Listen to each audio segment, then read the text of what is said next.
ఈ వేషధారణ అనే పాపాన్ని గురించి మాట్లాడదాం మనం. దీని విషయంలో పరిశుద్ధాత్మ దేవుడు ఎంత తీవ్రంగా స్పందించాడంటే ఏకదం వాళ్ళ ప్రాణాలనే తీసేశాడు. యేసు ప్రభు ఈ వేషధారణ కలిగి ఉన్నటువంటి వ్యక్తుల గురించి ఎంత బాధపడ్డాడంటే దాదాపు 7 సార్లు అయినా అయ్యో అయ్యో అయ్యో అయ్యో అయ్యో అయ్యో అయ్యో అని విలపించాడు. అంటే వేషధారణ అనేది నచ్చదాయనికి, అంత అసహ్యం. మరి ఇప్పుడు మనం అసహ్యులం కాకుండా ఆయనకి ఇష్టమైన వారముగా కనబడాలి అంటే వేషధారణ జీవితాన్ని విసర్జించాలి. ఏ జీవితాన్ని విసర్జించాలి? వేషధారణ జీవితాన్ని విసర్జించాలి. వేషధారణ అంటే ఏంటో మనకు తెలియందా? వేషధారణ అంటే ఏమన్నా నిర్వచించాలా? దాదాపు తెలుసా? కరుణామయుడి మూవీ ఎంతమంది చూశారు? కరుణామయుడి సినిమా, అందులో యేసు ప్రభు పాత్రధారి పేరేంటో? విజయ్ చందర్. పేకాట పాపమా కాదా? జోదం వ్యసనమా కాదా? దాన్ని దేవుడు ఇష్టపడతాడా? మీకు తెలుసా? పేకాట ఆడి డబ్బులు సంపాదించి ఆ సినిమా తీశానని చెప్పాడు. ఇంట్రెస్ట్ ఉంటే టీవీలో ఆయన ఇంటర్వ్యూ ఉంది, వినండి. కానీ ఆ పాత్రధారి జీవితం ఆ వేషం వేసుకున్నంతసేపే. తర్వాత ఆయన వెళ్ళి చేసిన పనులేంటి? ఆయన యేసు ప్రభు పాత్ర వేసినప్పుడు నిజంగా ఆయన క్రియలలో కూడా యేసు ప్రభు లాగున్నాడా? లేడు. పూర్తిగా ఆయన భయంకరమైన లోకస్తుడు. కానీ గెటప్ వేసుకున్నప్పుడు మాత్రం ఆయన యేసు ప్రభు లాగా నటించాడు. నటన జీవితం. వాస్తవంగా శాస్త్రులు పరిసయ్యుల విషయంలో ప్రభువుకి అదే కనపడింది. పై వాటినన్నిటినీ చాలా తీవ్రంగా చూపించి అసలైన దాన్ని నిర్లక్ష్యం చేసేటట్లు వాళ్ళు చేశారు. ఎలానో తెలుసా? యేసు ప్రభువే చెప్పాడు సూపర్ ఎగ్జాంపుల్లో, మీరు పల్లెమును గిన్నెయు వెలపట కడుగుదురు గాని లోపల సమస్త అపవిత్రతతో నిండి ఉంటది, మీరు లోపట కడగరు. మీరు లోపట దోపుతోనూ అజితేంద్రియత్వంతోనూ నిండి ఉన్నారు. మీ హృదయం లోపల భయంకరమైన క్రౌర్యం, అసూయ, దుర్మార్గం, హేయమైనవి, నేను అసహించుకునేవి ఎన్నో ఉన్నాయి మీకు లోపట. కానీ మీరు వెలపట మాత్రం భక్తి పరుల్లా కనబడగోరి దీర్ఘ ప్రార్థనలు చేస్తూ, మీ రక్షరేకులు వెడల్పు చేస్తూ, సంత వీధులలో అందరికీ కనబడవాలని ప్రార్థనలు చేస్తూ, మిమ్మల్ని మీరు ఒక ప్రత్యేకమైన వ్యక్తులుగా చూపించుకుంటూ ప్రజలను మోసం చేస్తూ ఉన్నారు, ప్రజలను మోసగిస్తూ ఉన్నారు. ఇది వేషధారణ. ఒకవేళ నువ్వు బయటికి భక్తిపరుడుగా ఉండగోరితేవా, అంతరంగంలో కూడా భక్తిపరుడుగానే ఉండు. ప్రజల ముందు దేవునికి భయపడ్డదానిగా ఉండగోరితేవా, అంతరంగంలో కూడా దేవునికి భయపడే వ్యక్తిగా, భయపడేదానిగా ఉండు. కానీ ప్రజల ముందు ఏదో భక్తి నటిస్తూ పర్సనల్ లైఫ్లో హేయమైన కృత్యాలకు అడుగులు వేయటం, మళ్ళీ ఆ విషయంలో ఇంత కూడా ఫీలింగ్ లేకుండా, అరే నేను ఇలాంటి వ్యక్తిని ఇలా చేయకూడదు, నేను ఇలా ఉన్నాను, ఇది కరెక్ట్ కాదు అనే వీసుమంత పశ్చాత్తాపం కూడా లేకుండా నిర్భీతిగా, నిర్భయముగా, నిర్లజ్జగా పాపాన్ని హృదయం నిండా కలిగుండి పైకి భక్తి నటించటం దేవునికి ఇష్టము లేదు. కొంతమంది ఉంటారు, కనీసం ఫీల్ అవుతుంటారు, అయ్యో నేను దేవుని ఎదుట యుక్తమైన రీతిలో లేను, నేను దేవుని ఎదుట క్రమమైన రీతిలో లేను అని తమ పర్సనల్ లైఫ్లో జరిగిన తొట్టుబాట్లను బట్టి బాహాటంగా కూడా కొంతమంది ఎక్స్పోజ్ అవడానికి ఇష్టపడరు, తమను తాము మరుగు చేసుకోవడానికి ఇష్టపడతారు. కానీ కొంతమంది అలా కాదు. ఈ శాస్త్రులు, పరిసయ్యులు అలా కాదు. దేవునికి నచ్చని హృదయాంతరంగ స్వభావాన్ని కలిగి ఉండి దేవ భక్తులమని తమను తాము ఎక్స్పోజ్ చేసుకునే పరిస్థితుల్లో వీళ్ళున్నారు. దీన్ని వేషధారణగా దేవుడు గుర్తించాడు. మీరు సున్నము కొట్టిన సమాధులు, వెలపట అవి చాలా అందంగా శృంగారించబడి ఉంటాయి, కానీ లోపల సమస్త కల్మషంతోనూ దుర్గంధంతోనూ నిండి ఉంటాయి. సమాధుల లోపల ఏముంటాయి నీకు తెలుసు. కానీ బయట ఎంత అద్భుతంగా ఉంటుంది అది. సమాధిని ఎంత అద్భుతంగా డెకరేట్ చేస్తారు. వాళ్ళ ప్రేమను బట్టి ఎంత అందంగా అలంకరిస్తారు, వాళ్ళ ప్రేమను బట్టి. కానీ దాని లోపల ఉంది మాంసము, కుళ్ళిపోయిన మాంసం, ఎముకలు, దుర్గంధం, అసహ్యకరమైనటువంటి దేహస్థితి. ఇక్కడ దేవుడు మాట్లాడుతున్న మాటల్ని స్పష్టంగా గ్రహించండి ప్రియులారా. భక్తిని నటించొద్దు. నిజంగా నువ్వు అంతరంగంలో భక్తి కలిగి ఉంటే బయటికి భక్తిపరుడిగా భక్తిపరాలు కనపడితే సంతోషం. కానీ అంతరంగంలో దేవుని భయం లేకుండా, నిజంగా భక్తి లేకుండా బయటికి భక్తిపరులాగా కనపరుచుకోవటానికి ప్రయత్నం చేయొద్దు. దాన్ని దేవుడు పట్టుకుంటాడు, దేవుడు ఒప్పుకోడు. అననీయ సప్పీరా అలా పనిచేశారు. అపోస్తలులంతా ఒక కుటుంబాన్ని కట్టినట్టు సంఘాన్ని కట్టారు. అప్పట్లో సంఘం మండుతుంది. ఎంత బాగా సమర్పణలోకి వచ్చారంటే విశ్వాసులందరూ తమకు కలిగిన స్థిరాస్తులను అమ్మి ఆ సొమ్మును తీసుకొచ్చి అపోస్తలుల పాదాల దగ్గర పెట్టారు. ఎందుకో తెలుసా? మనలో బీద ధనిక అనే భేదాలు ఉండకూడదు.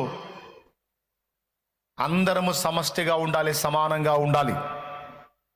నిజంగా ఇక్కడ కూర్చున్న మనమందరం మన సొమ్మంతా తెచ్చి అలాగ అందరం సమానంగా పంచుకుంటే ఎంత బాగుంటుంది. స్తోత్రం. ఆ మాట ఈ వారం నేను చెప్పానంటే నెక్స్ట్ వీక్ చాలా మంది కనపడకపోవచ్చు. మీకున్న ఆస్తులన్నీ అమ్మి తీసుకొని రండి, లేని వాళ్ళకి పంచుదాం. మన సంఘంలో ఉన్న బిడ్డలందరూ సమానంగా ఉంటారు. ఇక ధనిక బీద అనే తేడా ఉండదు. మనమందరం ఒకటే ఫ్యామిలీ కనుక మన కుటుంబంలో మన కలిగి ఉన్నదాన్ని మన తోటి వారితో సమానంగా పంచుకుందామని నేను పిలుపునిస్తే చాలామంది మళ్ళా కనపడకపోవచ్చు, అనుమానం లేదు అందులో. కొంతమంది అయితే కొత్త వాళ్ళు కూడా యాడ్ కావచ్చు. ఎందుకో తెలుసా? ఉన్నోళ్ళ సొమ్మంతా తీసుకొచ్చి శాలే మంద లేని వాళ్ళకి పంచుతున్నా, నాకు అసలు ఏం లేదని వచ్చి కూర్చుంటాను. దేవునికి స్తోత్రం కలుగును గాక. అర్థమైందని నేను చెప్పింది. కానీ ఆల్రెడీ నేను చేస్తున్న పని ఏమిటో తెలుసా? మీకు కలిగిన దానిలో నుండి తీసుకొచ్చినది, దేవుడు ఇచ్చిన కృప మేరకు నా చేతికి వచ్చిన దానిలో ఎవరి అక్కర కొలది వారికి తగిన విధంగా దేవుడు అందించిన స్థాయిలో కొంతైనా తిరిగి పంచడానికి, తిరిగి ప్రజల్లోకి దాన్ని తీసుకెళ్ళడానికి, తిరిగి మీకే పెట్టడానికి, తిరిగి మీ అవసరాలకే దాన్ని వాడటానికి జాగ్రత్త పడుతున్నా. దేవునికి స్తోత్రం కలుగును గాక. హల్లెలూయా. జాగ్రత్తలు తీసుకుంటున్నా. ఎందుకంటే అపోస్తలిక అనుభవంలో కొంతైనా జరగాలన్న ఆశ. వాళ్ళు 80% చేస్తే కనీసం 10-20% మనం చేయాలి అనే ఆశతో ఆ పని చేస్తూ ఉన్నాను. అది మీకు కూడా తెలుసు. అందరూ తీసుకొచ్చి వాళ్ళ కలిగిన స్థిరాస్తులు అమ్మి ఆ సొమ్మును తెచ్చి అపోస్తలుల పాదాల దగ్గర పెడతా ఉన్నారు. ఆ సంఘంలో అననీయ సప్పీరాలు కూడా సభ్యులు, వైఫ్ అండ్ హస్బెండ్, భార్యాభర్త ఇద్దరు. వాళ్ళు పొలం అమ్మారు. ఏదో వచ్చింది డబ్బు, ₹1,00,000 వచ్చింది అనుకోండి.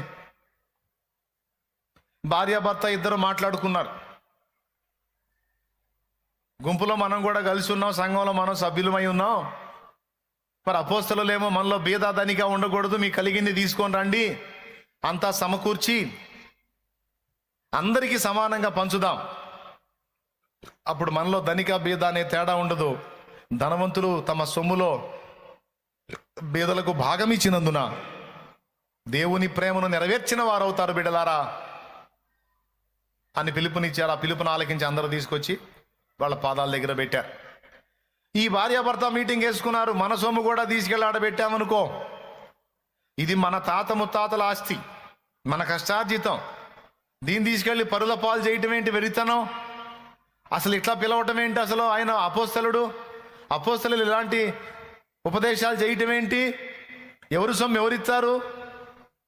ఏదో కొద్ది గొప్ప సాయం చేయమంటే చేస్తారు, కానీ ఆ మొత్తం అంతా తీసుకెళ్ళి అక్కడ పెడితే ఇప్పుడు ₹1,00,000 ఇచ్చాం, ఇదంతా ఇంకా ఎవరెవరు తెచ్చిందంతా కొప్పేసి అందరికి తలా ఒక 20,000 పంచితే 20,000 ఏ మూలకు వస్తాయి?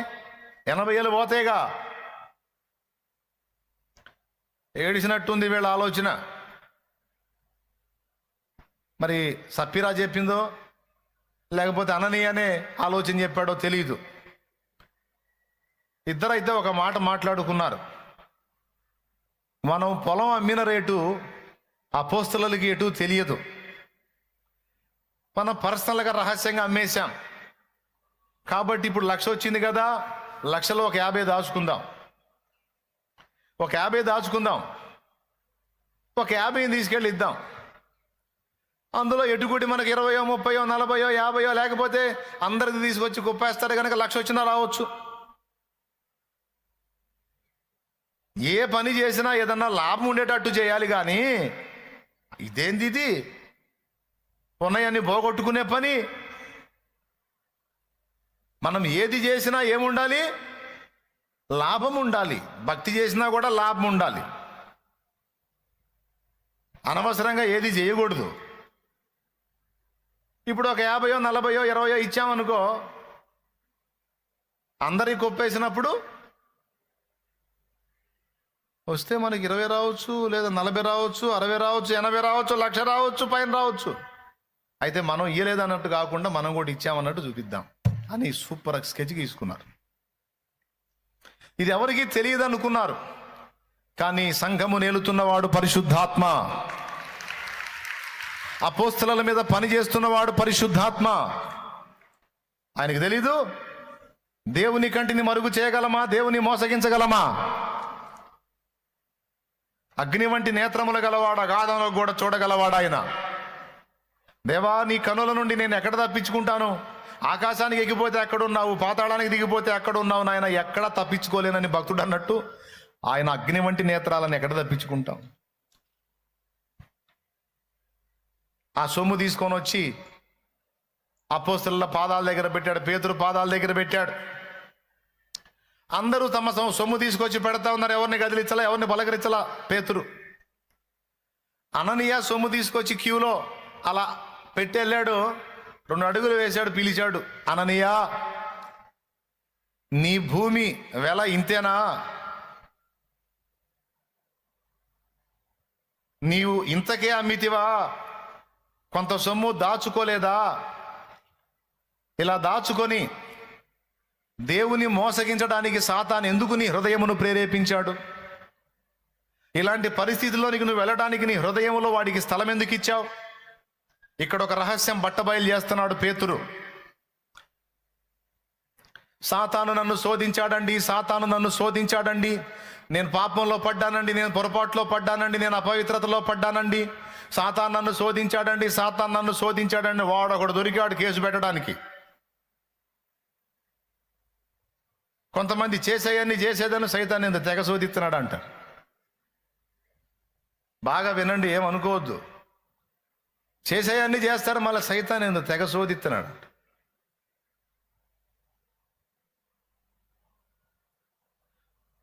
ఎలుకలు ఎక్కడ చేరతాయి?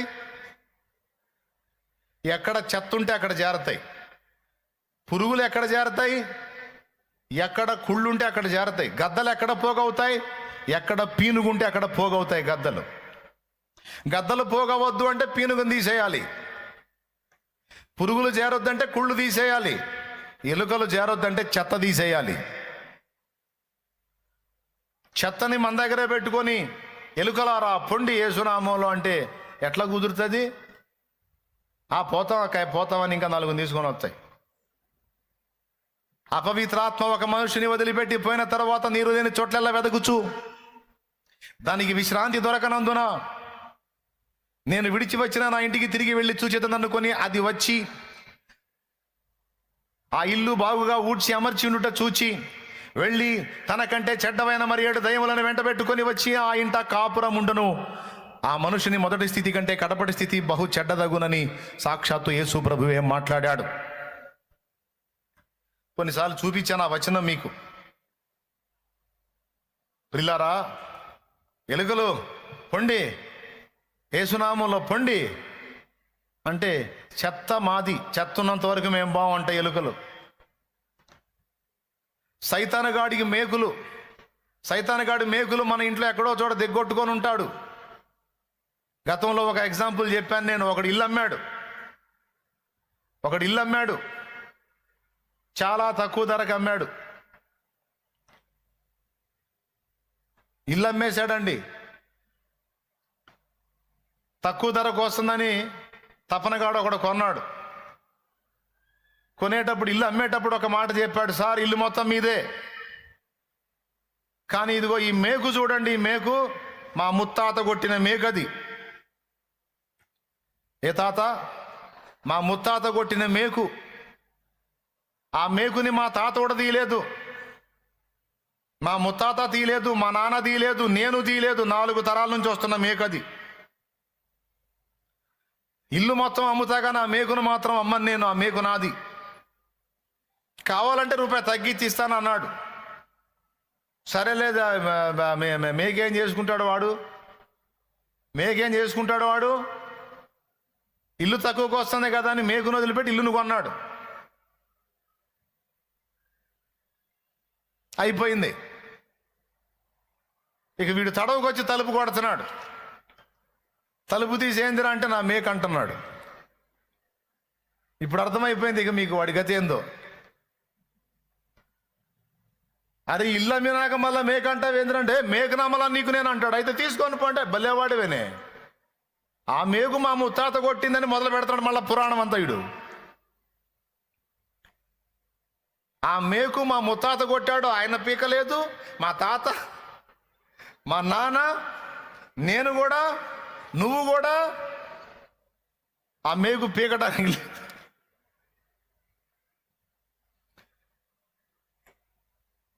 ఒప్పందం మీద సంతకం చేసే కదా ఇల్లు కొన్నావు. కర్మరా బాబు.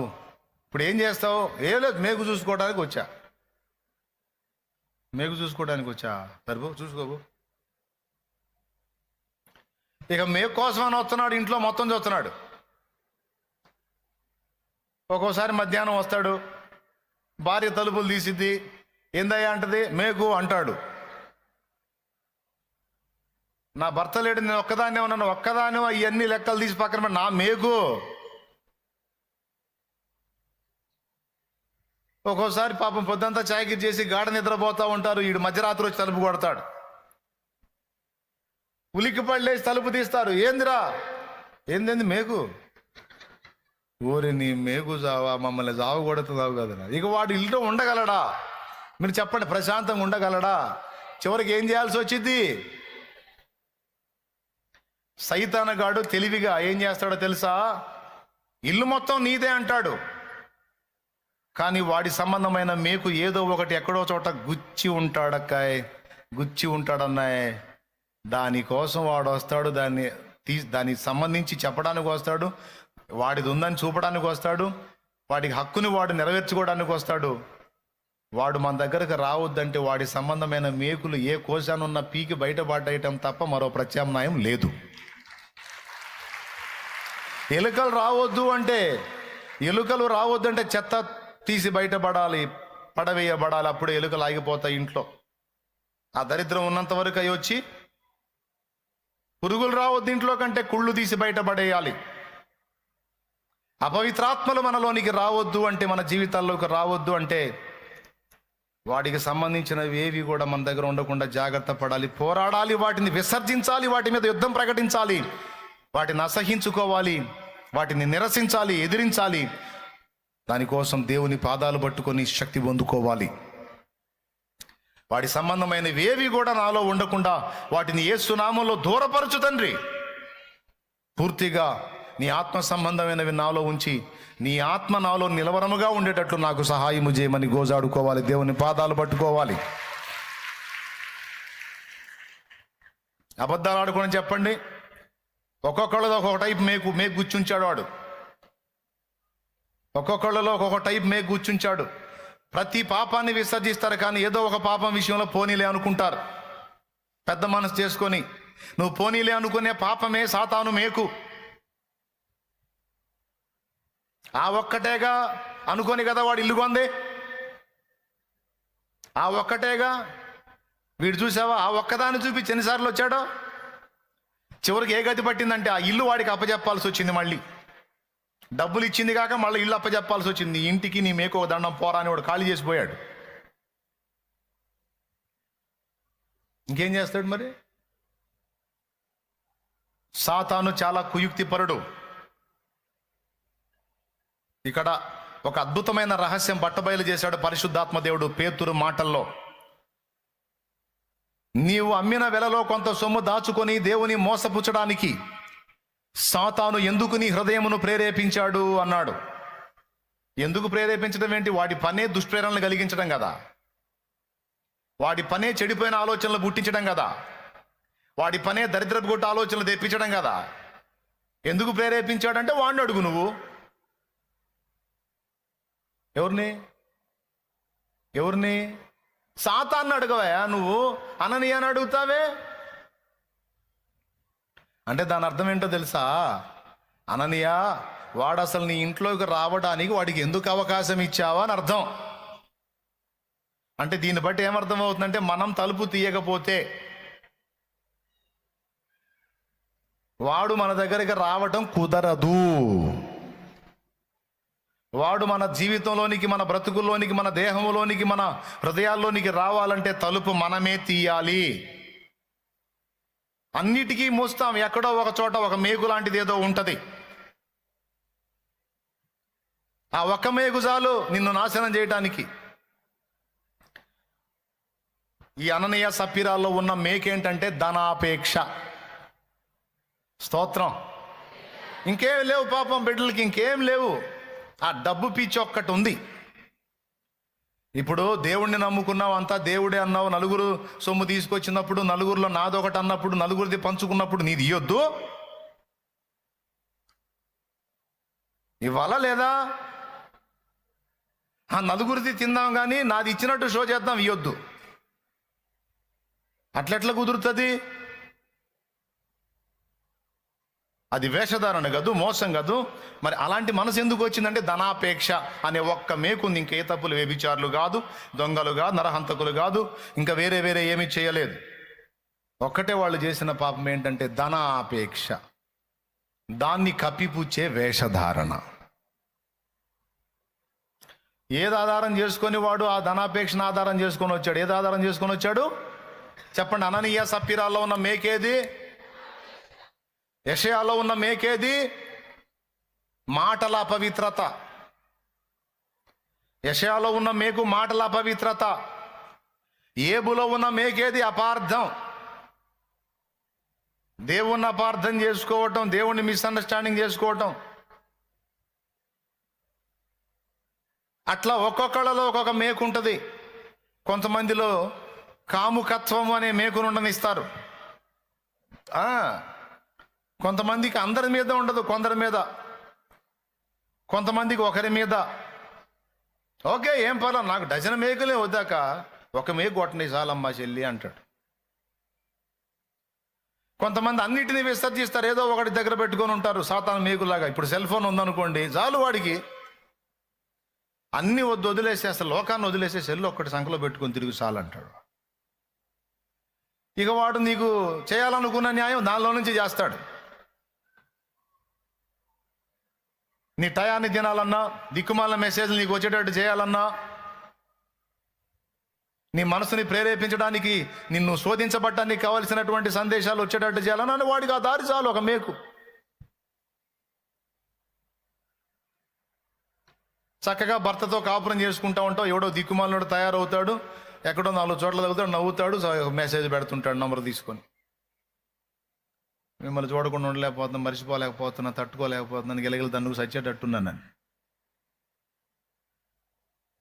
అరే మా ఆయన కూడా లేదు ఇంత ప్రేమ. మా ఆయన ఎప్పుడూ ఒక్కసారి కూడా దరిద్రుడు ఇట్లాంటి మెసేజ్ పెట్టలేదు నాకు. వీడైతే అసలు తిండి తిప్పలే మానేశాడంటే మొత్తానికి చచ్చేటట్టున్నాడు. అసలు వీడికి నేనంటే ఎంత పిచ్చి, ఎంత ప్రేమ. ఆటోమేటిక్గా కనెక్ట్ అయిపోయి ఆ కాపురాన్ని నాశనం చేసుకొని, కుటుంబాన్ని నాశనం చేసుకొని, జీవితాన్ని నాశనం చేసుకొని, చివరికి ఆత్మహత్య చేసుకొని చచ్చే పరిస్థితుల్లో ఉంటారు కొంతమంది. ఇంత జరగడానికి రూట్ ఇచ్చిందేది? Cell phone.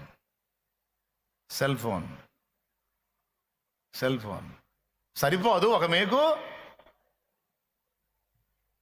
ఒక మేకు చాలు.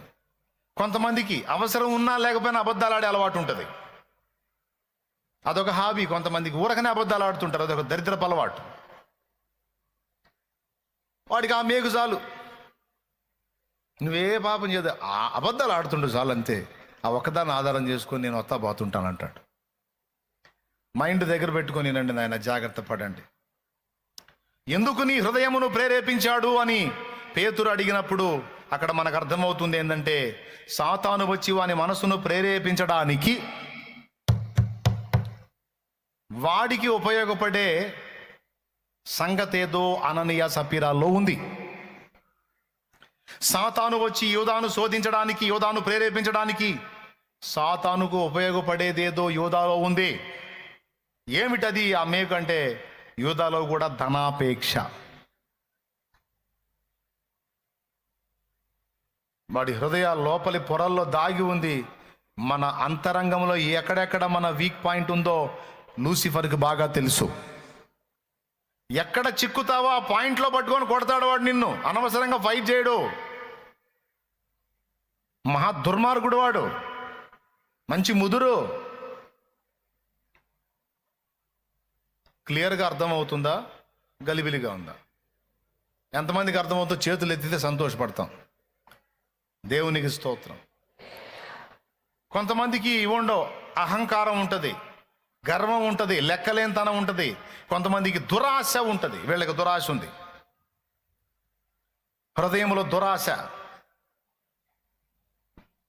ఒక దెబ్బకి 2 పెట్టెలు అన్నట్టుగా రెండంత లాభం రావాలి మనం ఏది చేసినా. ఆఖరికి భక్తి చేసినా కూడా దేవుని దగ్గర కూడా అలానే ఆలోచించారు. ఎంత దారుణం జరిగిందంటే భార్యాభర్త ఇద్దరు హతులైపోయారు. ఎందుకు? వారు పరిశుద్ధాత్మను మోసపుచ్చారని రాస్తుంది, దేవునితో అబద్ధం ఆడారని రాస్తుంది. మనుషులతో మనుషులు ఆడుతున్న అబద్ధాల విషయంలో ఎగ్జామ్షన్ ఉంటుందేమో కానీ మనుషులు దేవునితో ఆడే అబద్ధాల విషయంలో ఎగ్జామ్షన్ ఉండదు. ఖచ్చితంగా జడ్జిమెంట్ వస్తుంది.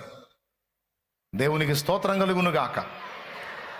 ముఖ్యంగా ప్రభు బిడ్డలమైన మనము, దేవుని ఆశీర్వాదాన్ని రెండంతలుగా పొందగోరుతున్న మనము, దేవుని రెక్కల నీడలో ఆశ్రయం పొందగోరుతున్న మనము, దేవుని కార్యాలను అనుభవించాలని ఆశిస్తున్న మనము, దేవుని పాత్రలంగా వాడబడాలని కోరుకుంటున్న మనము ఈ విషయాలను మర్చిపోకూడదు. ఈ విషయాల్లో చాలా జాగ్రత్తగా ఉండాలి. ప్రతి ఒక్కళ్ళకి ఏదో ఒక వీక్ పాయింట్ ఉంది. చూసుకోండి, వెతుక్కోండి. కొంతమందికి 1, 2, 3, కొంతమంది 4, 5 కూడా ఉంటాయి. ఒక్కొక్క ఇంట్లో ఒక మేకే ఉంటుంది, కానీ కొన్ని ఇళ్లలో అయితే 5, 6 మేకులు ఉంటాయి. ఈరోజు దేవుడు చెప్తున్నాడు, మేకులు పేకండి, సైతాన్ రాడు. కానీ ఆ మేకులు ఉండనిచ్చారంటే మాత్రం, ఎలుకలు ఆగిపోవాలంటే చెత్త బయట పడేయాలన్నట్టుగా నీలో ఉన్న చెత్త ఏదో నీకు తెలుసు. నిన్ను పదే పదే సాతాను శోధించడానికి ఉపయోగపడుతున్న చెత్త ఏదో నీకు తెలుసు. నాలో ఉన్న చెత్త ఏదో నాకు తెలుసు.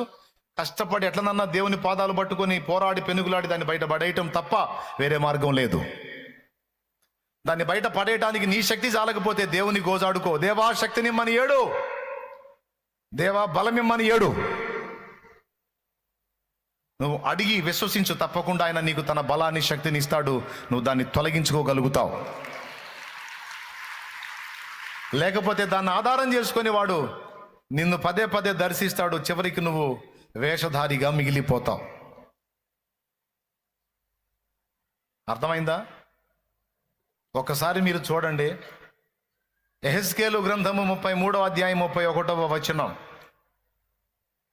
హృదయాలను వెతుకుతున్నాడు చూడండి, మనుషుల హృదయాలను కానీ కనిపెడుతున్నాడు చూడండి. యెహెజ్కేలు గ్రంథము 33, 31. నా జనులు రాదగిన విధముగా వారు నీ యొద్దకు వచ్చి నా జనులైనట్టుగా నీ ఎదుట కూర్చుండి నీ మాటలు విందురు గాని వాటిని అనుసరించి ప్రవర్తింపరు. అద్దుగో పట్టుకున్నాడు. నా జనులు, మళ్ళా బయటోళ్ళు కాదండో, అన్యులు కాదు, నా జనులు రాదగిన విధముగా వారు నీ యొద్దకు వచ్చి నా జనులైనట్టుగా నీ ఎదుట కూర్చుండి నీ మాటలు విందురు గాని వాటిని అనుసరించి ప్రవర్తింపరు. వారు నోటితో ఎంతో ప్రేమ కనపరచుదురు గాని వారి హృదయము లాభమును అపేక్షించుచున్నది అన్నాడు. చూసారా? వారు నోటితో ఎంతో ప్రేమ కనపరచుదురు గాని వారి హృదయము లాభమును అపేక్షించుచున్నది. ఆఖరికి ఇప్పుడు ఈరోజు దేవుని పాదాల చెంతకు వచ్చి కూర్చున్న నువ్వు కూడా ఇందాక చేసిన ఆరాధన ఏ మనసుతో చేశావో దేవుడికి తెలుసు. ఇచ్చిన అర్పణ ఏ మనసుతో ఇచ్చావో దేవుడికి తెలుసు. ఆయన పాదాల దగ్గరికి వచ్చినప్పుడు ఏ మనసుతో వచ్చావో కూడా దేవునికి తెలుసు. నన్ను ప్రేమించా, లేకపోతే నేను ఇస్తానన్న వాటిని ప్రేమించా? దేని మీద ప్రేమను బట్టి వారు నన్ను హత్తుకుంటున్నారు?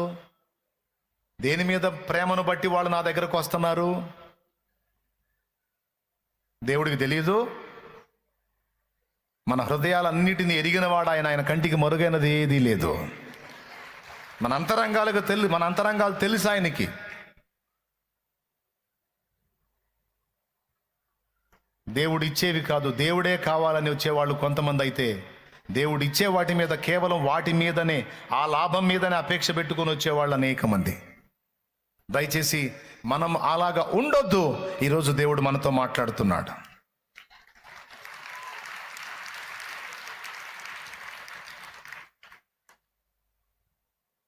ఎవరికైనా సాయం చేసేటప్పుడు కూడా మళ్ళా ప్రతిఫలాపేక్షతో చేయొద్దు.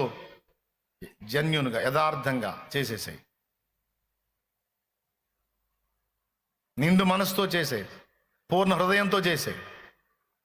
దేవుడు కనిపెడతా ఉన్నాడు. ఆయన మన హృదయంలో నిరిగిన వాడు. ఎందుకు ఈ విషయాన్ని చెప్తున్నానంటే, దేవుని వాక్యం చాలా స్పష్టంగా ఇక్కడ చెప్పింది కాబట్టి. వారు రాదగిన విధంగా వచ్చి నా దగ్గర కనపడుతున్నారు కానీ చెప్తారే అది క్షేమకరం కాదు, వద్దు, వదిలేయని. వాడు వింటాడా? వినడు. వాడు ఆడింటాడు. వాని హృదయం, వాడి శరీరమే నా దగ్గర ఉంది, కానీ వాని హృదయం నాకు చాలా దూరంగా ఉంది. వాని హృదయం వేటి మీదనో ఎవరి మీదనో పెట్టుకొని తిరుగుతూ ఉంది. ఆ హృదయం. దేవుడు అంటాడు, నన్ను గాక నువ్వు దేన్ని ప్రేమించినా, ఎవరిని ప్రేమించినా, ఏ వస్తువుని ప్రేమించినా ఒకనాటికి నువ్వు ఏడుస్తా కూర్చుంటావు.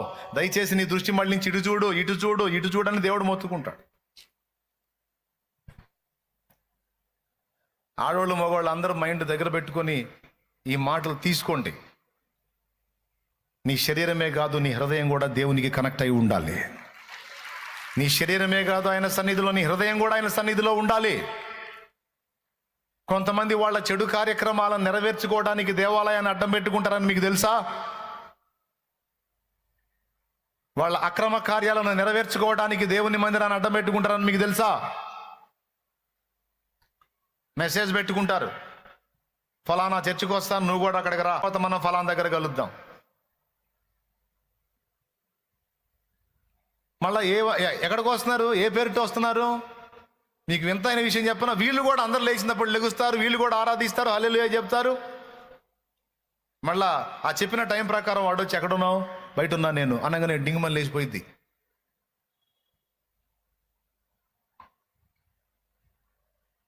వీడు మెసేజ్ పెట్టిన ప్రకారం ఆమె బయటకు వచ్చి ఎక్కడున్నావు? నువ్వు చెప్పిన చర్చి దగ్గరికి వచ్చాను, ఎక్కడున్నావు అంటే వీడు లేచిపోతాడు. దరిద్రుడు. ఎవడికి కావాలరా నీ భక్తి అంటాడు దేవుడు. నేను కాదు. మళ్ళీ అరే అంటున్నాడు ఏంది అనుకున్నారు. దేవునికి స్తోత్రం.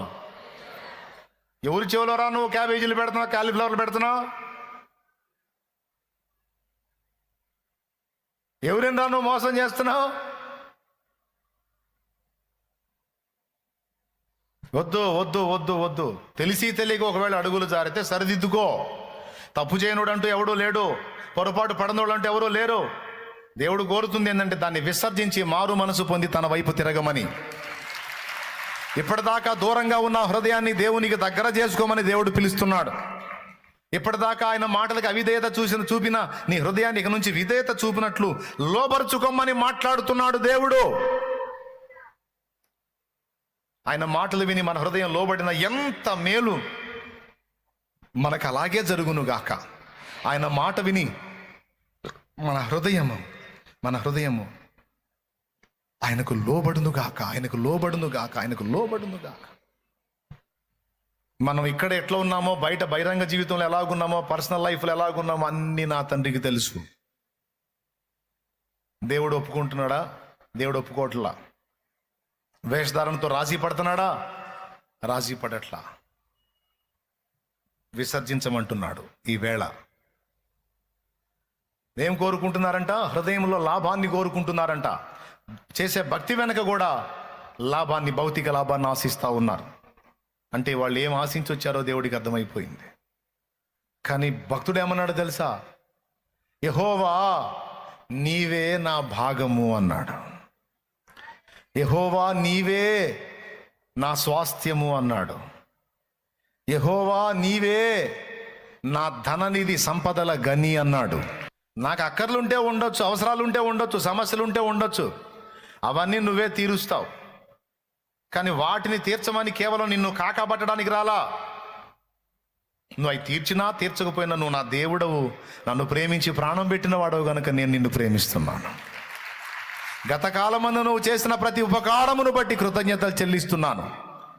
కేవలం నిన్నే ప్రేమించి నువ్వు ఇచ్చినా ఇయ్యకపోయినా, నువ్వు పలికినా పలకకపోయినా, నువ్వు కృప చూపినా చూపకపోయినా, నేను కాస్తో కోస్తో నిన్ను ఎరుగుదును గనుక ఇదిగో ప్రభువా, నేను నిన్నే ప్రేమించి నీ పాదాల దగ్గరికి వచ్చాను.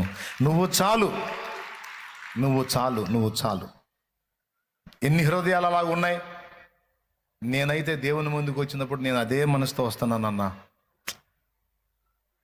నాకేదన్నా చేస్తాడేమో చూద్దామని కాదు, చేయాల్సింది నా కోసం ఎప్పుడో చేశాడు, నా కోసం ప్రాణం పెట్టాడు. ప్రాణం కంటే ఎక్కువగా నన్ను ప్రేమిస్తున్నాడు కనుక నన్ను ప్రేమించే నా ప్రభువు కోసం నేను పరిగెత్తుతున్నాను.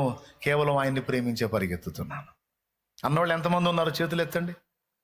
కానీ కొంతమంది విషయంలో దేవుడు ఏమంటున్నాడు? లాభమును అపేక్షించి వస్తున్నారు అన్నాడు. ప్రతిఫలాపేక్ష పొందగోరి ప్రతిఫలాపేక్షతో వస్తున్నారు అన్నాడు. దాని విషయంలో మనం బ్యాలెన్స్ అవుదాం. ఇక్కడే కాదు, మన మోకాళ్ళ మీద ప్రార్థనకి వెళ్ళినా కూడా, ప్రార్థనా గదిలో కూర్చున్నా కూడా ఫస్ట్ దేవుణ్ణి ప్రేమించే మనం కూర్చుందాం. మనకు దేవుడు ముఖ్యం. దేవుణ్ణి ప్రేమించుట అంటే ఏంటో తెలుసా? క్రమక్రమముగా ఆయన మాటలకు లోబడుట. దేవా, నిన్ను ప్రేమిస్తున్నాను కనుక నేను ఈ మాట దాటిపోవడానికి ఇష్టపడట్లేదు. దేవా, నిన్ను ప్రేమిస్తున్నాను కనుక నేను నీకు లోబడాలనుకుంటున్నాను. నిన్ను ప్రేమిస్తున్నానని నేను కూడా రుజువు చేసుకోవాలి. ప్రభువా, నాకు ఆ శక్తి నీ నాయన, నాకు ఆ శక్తి నీ నాయన, నాకు ఆ బలాన్ని నాయన. నీ మాటకు లోబరచు, నన్ను లోబరచు, లోబరచు, లోబరచు, నన్ను విరగొట్టు, నల్లగొట్టు, నాకెక్కిన పైత్యాన్ని దించు, నాలో నిండిపోయిన మోసాన్ని, అబద్ధాన్ని నమ్మి మోసపోయే తత్వాన్ని నిర్మూలం చేయి. నన్ను పరిశుద్ధపరచు. నీ మాటలకు లోబడినట్లు నన్ను చేయి, లోబరచు. అవసరమైతే యాకోబు తొడగూడు వసలగొట్టినట్టు నన్ను విర్రగొట్టి, నల్లగొట్టి నీ వశంలోకి తీసుకో. నన్ను ఆకర్షించు అని దేవుని పాదాల దగ్గర పడి ఏడుద్దాం. వేషధారణ బతుకు నాకొద్దు ప్రభువా, నాసిరకం భక్తి నాకొద్దు ప్రభువా, జనాలను మోసం చేసే భక్తి నాకొద్దు ప్రభువా. యథార్థంగా నేను నీకు భక్తి చేయాలి, యథార్థంగా నిన్ను ప్రేమించాలి, యథార్థంగా నిన్ను సేవించాలి. నేను ఏది చేసినా, ఎక్కడున్నా యథార్థంగా నడుచుకోవడానికి నాకు శక్తిని అయ్యా అని దేవుని పాదాల దగ్గర పడి మొర్ర పెడదాం, గోజాడదాం, యథార్థంగా ఉందాం.